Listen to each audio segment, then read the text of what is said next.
Bienvenidos a este nuevo episodio del Espacio Digital de Frente con Óscar Ortiz. Recientemente se ha presentado el proyecto del Presupuesto General de la Nación, el cual es una fuente de información muy interesante sobre la política económica que el gobierno nacional piensa seguir, la realidad de la economía nacional y las perspectivas económicas del país. Conversaremos hoy con un economista reconocido, además un analista que es seguido por buena parte de la opinión pública nacional como un importante referente. Me refiero a José Gabriel Espinosa, quien es economista, máster en desarrollo económico, asesor de organizaciones empresariales, autor de libros sobre desarrollo sostenible, economía digital e historia económica de Bolivia. También ha sido director del Banco Central de Bolivia. José Gabriel, muchísimas gracias por aceptar nuestra invitación. A ti, Oscar, gracias por la invitación. Como siempre, un gusto estar contigo. Bueno, ¿cuál es la primera lectura que te deja el proyecto de presupuesto general de la Nación presentado por el ministro de Economía y Finanzas Públicas? Bueno, en líneas generales, cuando uno revisa presupuestos suele ser una tarea bastante tediosa si es que lo hace solamente desde los números. Uno tiene que tratar de mirar lo que está detrás, la filosofía que está detrás del presupuesto. Y la primera impresión que nos queda después de revisar tanto el anexo como el proyecto de ley es que seguimos en una continuidad de planificación y de gasto del Estado que habíamos visto ya desde el 2011 o 12 probablemente, en la que ya se inició la concentración de recursos en el nivel central del Estado, en el que se hace una apuesta muy, muy fuerte por las empresas públicas y en la que evidentemente se empieza a quitar recursos o a asignar menos recursos a los gobiernos subnacionales, en desmedro evidentemente de la capacidad que estos tienen para atender las demandas sociales de la población. Hay que recordar que los gobiernos subnacionales son los que están más cercanos a la población en términos de beneficios y de servicios públicos que requiere la misma, y que obviamente no responden a este cambio de coyuntura que hemos vivido, a este cambio en realidad estructural que hemos vivido después de la pandemia, ¿no? Es un presupuesto sumamente centralista, un presupuesto también muy optimista en algunas cosas y preocupante en algunos sentidos, sobre todo en cuanto a la estabilidad macroeconómica. Yendo por partes, ¿cómo ves las variables sobre las cuales se asienta la formulación de este presupuesto? Es una muy buena pregunta. En general, para hacer un presupuesto hay que hacer supuestos. Uno de ellos es el crecimiento, por ejemplo, ¿no? Estamos cerrando el año, cerraríamos el año con un crecimiento superior al que se había pronosticado al inicio del año, pero relativamente menor al que necesitaríamos para recuperarnos después de la pandemia. Y para el 2022 se está proyectando un crecimiento del 5,1%. La gran mayoría de los organismos internacionales están estimando para Bolivia un crecimiento de entre el 2,2 y el 3,5%. Es decir, que el gobierno Eso del está haciendo siguiente año. sumamente. Eso es para el 2022, correcto. Por lo tanto, el gobierno está siendo sumamente optimista, ¿no? Y eso es llamativo cuando, por ejemplo, ves otro tipo de supuestos, como por ejemplo la renta petrolera, que va a seguir cayendo. Eso es lógico porque la producción de gas está en franca decadencia. También es preocupante porque si bien el barril de petróleo tiene un impacto directo en los ingresos, tiene un impacto mucho más fuerte en los gastos, ¿no? Y se sigue presupuestando menos de $1.000 millones en gastos en el subsidio a hidrocarburos, por ejemplo, que es uno de los principales gastos que lleva adelante el gobierno. Se sigue manteniendo un nivel de recaudaciones sumamente alto respecto a lo que hemos visto este año y el año anterior y que muy probablemente veamos el 2022 porque evidentemente la economía no se ha recuperado al ritmo que esperábamos. Entonces hay una serie de supuestos que en la mayoría de los casos son sumamente optimistas, a pesar de que los números parecen conservadores porque evidentemente venimos de una época de crecimiento y de auge económico, por lo menos hasta antes del 2019, mitad del 2019, y que claramente pueden generar distorsiones hacia finales del 2022, ¿no? Antes de analizar lo que se plantea para el 2022, el presupuesto también da unas luces interesantes sobre cómo ve el gobierno que vamos a terminar este 2021. ¿Cuál es tu apreciación al respecto? En líneas generales, ya prácticamente el gobierno tiene cerrados algunos números. Llama mucho la atención que gran parte del déficit que del año que viene, 40% del presupuesto, de hecho, va a ser cubierto con fuentes de financiamiento interno, se llama. Estas fuentes de financiamiento interno son tres, son créditos del Banco Central, son créditos de las AFPs al gobierno o son saldos que quedan en la cuenta caja y bancos de los gobiernos subnacionales. Eh, una buena parte del presupuesto, por lo tanto, del 2022 ya tiene información contenida o información que viene desde el 2021. Tenemos cerca de 60.000 millones de bolivianos que van a ser financiados con estas fuentes de financiamiento interno, lo que quiere decir que el gobierno está proyectando que la gran mayoría de los gobiernos nacionales durante este año, durante lo que queda de este año, no van a poder ejecutar una buena parte de su presupuesto y esos fondos van a quedar disponibles para financiar el 2022. Entonces, ¿por qué te digo esto? Bueno, porque básicamente lo que está proyectando el gobierno es que la inversión pública que había proyectado, estos 4.000 y un poquito más millones de dólares que tenía pensado ejecutar durante el 2021 no se van a alcanzar. De hecho, las cifras al tercer trimestre están mostrando una ejecución muy, muy baja. La tasa de crecimiento va a estar en torno al 4%, eso ya lo sabíamos, que es muy pequeña en comparación a lo que necesitábamos después de la pandemia y obviamente por el rebote estadístico podría haber sido mucho más grande.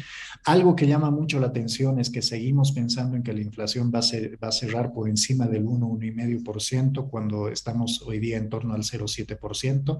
Esto es un signo no de estabilidad de precios, sino más bien de actividad económica sumamente deprimida, pero el gobierno sigue esperando que la actividad económica se recupere en el último trimestre. Entonces, en algunas cosas hay un optimismo bastante grande y en otros elementos está demostrado que el gobierno va a tratar de dificultar el gasto de los gobiernos subnacionales porque necesita esos recursos en el 2022.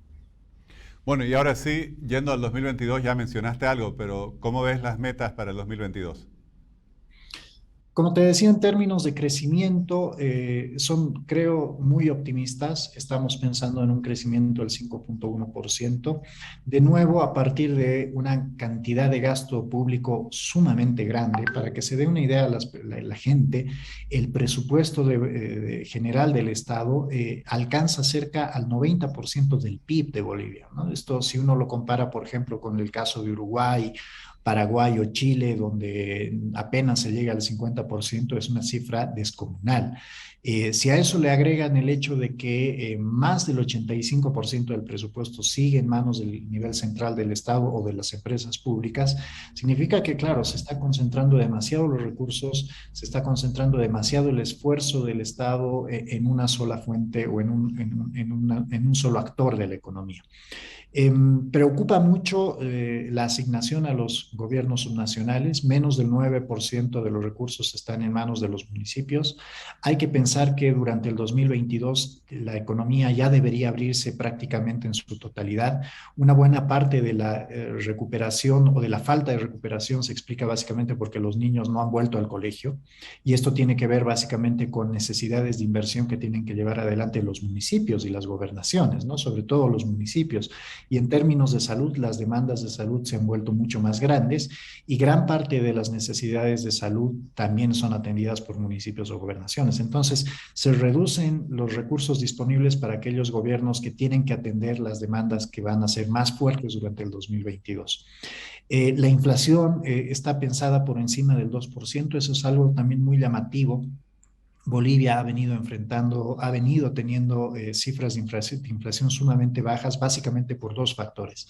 Actividad económica disminuida, lo que significa que los vendedores, que los empresarios no pueden subir los precios porque no hay un mercado que responda a eso, y también una disciplina vía contrabando o productos importados. La gran mayoría de los países vecinos han devaluado fuertemente sus monedas ante el tipo de cambio fijo que tenemos nosotros, pues los productos importados son sumamente baratos y por lo tanto la competencia a los productos nacionales es una disciplina, si quieren, disciplina de alguna manera los precios a nivel interno. Pensar que la inflación va a estar por encima del 2% es sumamente optimista, ya sea por el lado de la demanda, no creo que la demanda se recupere de tal manera que empuje los precios hacia arriba, o también por el lado de la capacidad del sector productivo interno para hacer frente a esta competencia que tenemos tan fuerte de los productos externos. Entonces, de nuevo, es sumamente optimista, asentada en algunos criterios también de endeudamiento altamente peligrosos. Vamos a requerir más de 5.000 millones de dólares de financiamiento para solventar el presupuesto general del Estado. Esto ya superaría el umbral del 50% del PIB en términos de deuda y bueno, en ese sentido no sé bien cuál será el criterio del gobierno para poder hacer frente a las obligaciones ya hacia mediano y largo plazo. Claro. Efectivamente, como mencionabas, no será lo mismo la comparación entre el 2022 y el 2021 que la que se está haciendo entre el 2021 y el 2020. El 2020 hubieron más de 3 meses con la economía cerrada, muchas limitaciones, diferimiento de pagos, versus un 2021 en que si bien ha habido todavía algunas actividades limitadas, como mencionabas el ejemplo de las clases presenciales, pero en general la economía ya ha operado con apertura prácticamente total en casi todos los sectores. ¿Cómo ves el tema del gasto e inversión pública, según lo planteado en este presupuesto, en este proyecto de presupuesto? Bueno, de los 285.000 millones de bolivianos más o menos que están presupuestados en total dentro del presupuesto, 190.000 se van a gasto corriente, ¿no? Es una cifra extraordinariamente alta. Estamos hablando de más de la mitad, cerca del 60% del presupuesto está destinado a mantener salarios. Los salarios solamente se van a llevar 45.000 millones de bolivianos, 6.300 millones de dólares. Ese es el costo de la planilla anual que enfrentamos todos los bolivianos.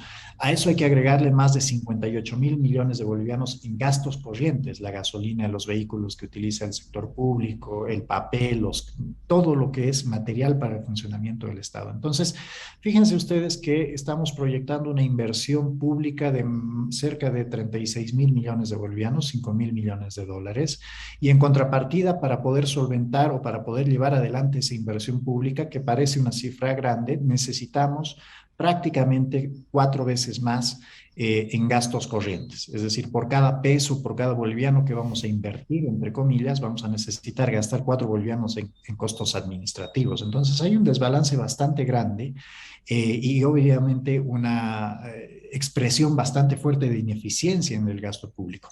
Ahora bien, hay que tomar en cuenta que de esos 36.000 millones de bolivianos de inversión pública que el gobierno sostiene que estos generan rendimientos y que generan réditos para el Estado, los recursos que van a transferir las empresas públicas al gobierno central son apenas 1.500 millones de bolivianos. Entonces, para lograr obtener 1.500 millones de bolivianos durante el 2022 de las empresas públicas, vamos a tener que inyectarles 36.000 millones de bolivianos solamente durante el 2022, sin tomar en cuenta todo lo que ya se ha venido inyectando durante épocas pasadas.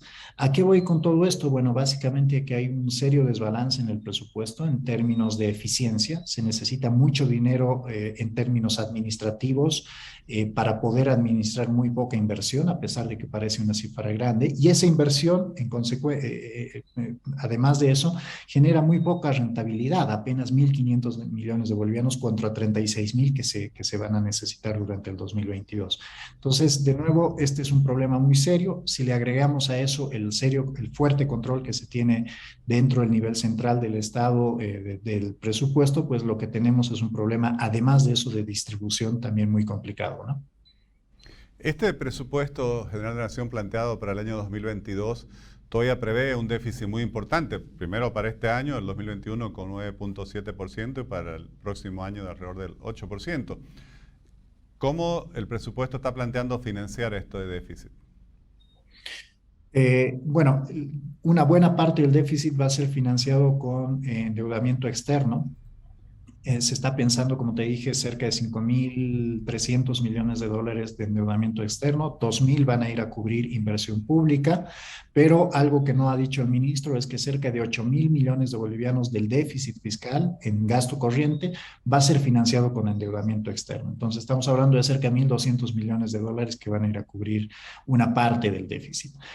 Otra parte del déficit va a ser cubierta con endeudamiento interno y evidentemente, como les decía al principio, esto viene viene a través de dos fuentes, ya sea el Banco Central o ya sean las AFPs a través de colocaciones que hacen todos los aportes que hacen los trabajadores en el ámbito formal mes a mes deben ser invertidos por las AFPs.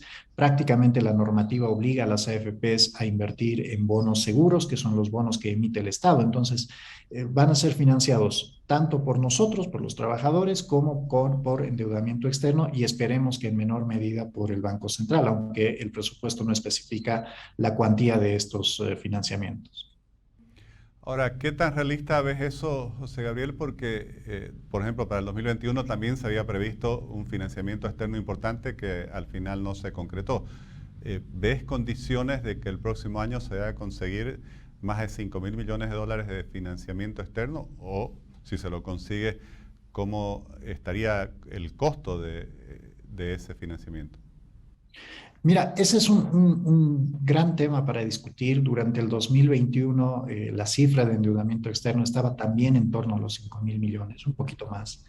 3.000 millones de esos 5.000 iban a ser una colocación de bonos soberanos, estos bonos que se colocan en las bolsas en Estados Unidos, en Inglaterra, pero que no se han podido hacer básicamente porque el mercado ha ido penalizando mucho los bonos de Bolivia por muchos motivos, pero básicamente se resumen en desconfianza en la estabilidad macroeconómica del país y en la capacidad de repago que se tiene. Hay que recordar que el año que viene hay un primer pago por 500 millones de dólares de los bonos emitidos en el 2012, aparte de toda la deuda externa contratada durante este periodo. Entonces, para el 2021 se tenía presupuestados estos 3.000 millones de dólares más desembolsos de organismos multilaterales por un poquito más de 2.500 millones de dólares. Se ha ejecutado muy poco de este financiamiento. Lo que se ha hecho es, ante la imposibilidad de emitir los 3.000 millones de dólares en bonos soberanos y que en alguna medida esos destrababan también los desembolsos de los organismos multilaterales, pues se ha suplantado, se ha reemplazado el financiamiento externo con financiamiento interno. Eso es muy problemático porque va socavando la estabilidad macroeconómica, va generando una emisión inorgánica muy fuerte. Como les decía, la inflación hoy día no es un problema, no por una cuestión de estabilidad en el manejo de la política monetaria, sino básicamente porque los precios externos están disciplinando a los precios internos en Bolivia. Durante el 2022 se plantea más o menos la misma estrategia que se había planteado durante el 2021. Estamos hablando de 2.000 millones de dólares en bonos soberanos, más 3.000 y 3.100 millones de dólares de créditos externos. Habrá que ver si el mercado cambia la percepción que tiene sobre el manejo macroeconómico en Bolivia. Habrá que ver si el mercado confía de nuevo en el país y en la ruta macroeconómica que se está siguiendo y así se deja de penalizar tanto. Si no sucede eso, es muy probable que la emisión de bonos soberanos sea inviable, al igual que en el 2021, y ahí vamos a tener un problema serio que va a tener que ser subsanado con fuentes de financiamiento interno o un recorte de gastos sumamente fuerte, ¿no? José Gabriel, en varias de tus respuestas has mencionado tu preocupación sobre la difícil situación que vivirán los gobiernos autónomos, departamentales, municipales. ¿Cuál es el nivel de concentración planteado en este presupuesto en el nivel central del Estado de los recursos del presupuesto, hablando globalmente? Si nos fijamos solamente en los gobiernos municipales, de los cerca de 300.000 millones, perdón, 285.000 millones de bolivianos presupuestados, los gobiernos municipales van a manejar 26.000 millones de bolivianos, solo los gobiernos municipales. Es decir, estamos hablando de cerca del 9% del presupuesto en manos de las alcaldías, de los 337 alcaldías. Entonces, esto es preocupante porque, de nuevo, van a ser los gobiernos subnacionales y principalmente las alcaldías las que van a recibir una mayor presión de la población por servicios públicos como salud, como educación, como saneamiento básico, como manejo de basura, por ejemplo, que es uno de los grandes problemas que ha quedado después de la pandemia. Colombia. Hoy día nosotros estamos generando cantidades mucho más altas, mucho más grandes de basura, además mucho más peligrosa. Uno ve en la calle los barbijos, ve en la calle las máscaras y demás, que evidentemente van a requerir mayor cantidad de gasto de los municipios, sobre todo de aquellos donde la población se concentra más, los municipios del eje, de las regiones metropolitanas, y por lo tanto, pues necesitaríamos reasignar los recursos, pensar una distribución mucho más adecuada de los recursos, pero eso no se ha llevado adelante. Seguimos gastando en función de lo que teníamos antes del 2019, donde el gobierno central se lleva una gran parte del dinero y gran parte de este dinero además es destinado a las empresas públicas, en un momento de auge, evidentemente, donde la población no demandaba este tipo de servicios. Sin embargo, hoy día el criterio y el comportamiento de la población es bastante diferente y evidentemente esto puede llevar a problemas ya de corte social, incluso bastante grandes, ¿no? José Gabriel, ha sido muy interesante tu explicación. Para terminar, me gustaría conocer tu percepción sobre algo que mencionaste también. Si se ejecutara todo este presupuesto, realmente representaría una parte muy importante del conjunto de la economía boliviana que prácticamente estaría, no sé si se debería llegar a decir, casi estatizada, por así decir, pero obviamente el Estado representa un porcentaje muy importante. Sí, de hecho ya es un perfil de gasto, un perfil de manejo de la economía que ya habíamos visto desde hace bastante tiempo, pero sobre todo desde el 2016. El criterio que está detrás de esto es que el gasto público mueve la economía y es el gasto público el que empuja las tasas de crecimiento hacia arriba. Y ahí hay dos errores bastante grandes, creo yo, conceptuales, que probablemente antes del 2016 se veían disfrazados por una gran cantidad de recursos que llegaban al país.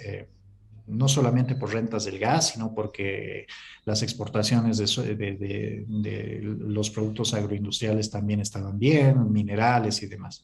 El problema es que gran parte de este gasto hoy día no está generando crecimiento, que es una de las variables claves que busca impulsar el gobierno. Como te digo, están pensando en un crecimiento de apenas el 5.1% en un momento en el que nosotros no hemos logrado recuperarnos de la manera que hubiéramos querido durante el 2021, cuando economías como Argentina, que tiene grandes problemas, está creciendo casi a 2 dígitos.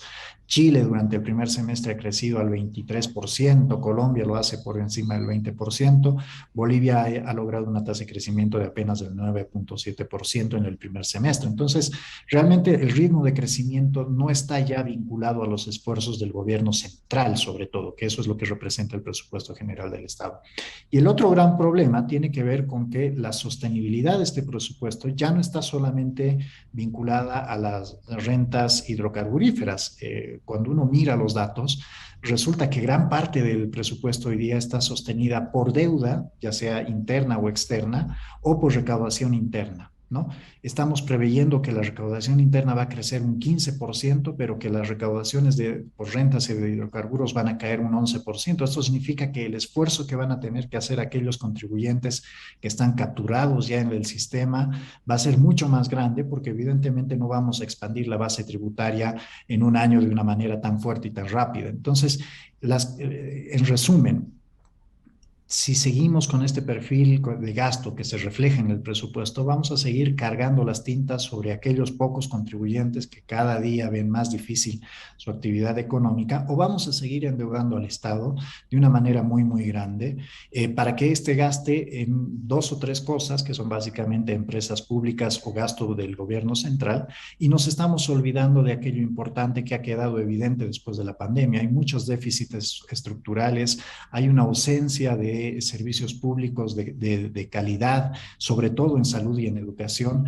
y vamos a tener nuevas necesidades, sobre todo en saneamiento, tratamiento de basura y demás, que son urgentes de atender y que si no atendemos ahora, pues probablemente sean el nuevo gran desafío que tengamos que enfrentar en el futuro. Entonces, de nuevo, este presupuesto no responde a las nuevas necesidades y pone además en situaciones mucho más vulnerables a los gobiernos nacionales, a los pocos contribuyentes que hoy día sostienen al Estado, a muchos actores de la economía que hoy día están enfrentando problemas serios y que evidentemente durante el 2022 los van a ver más acentuados, ¿no? José Gabriel, muchísimas gracias. Realmente una conversación, yo creo, muy ilustrativa, esclarecedora, y te agradecemos por compartir tu análisis y tus ideas en este espacio digital. Gracias a ti, Oscar. Un saludo a la audiencia y bueno, como siempre, un gusto y a sus órdenes. Gracias.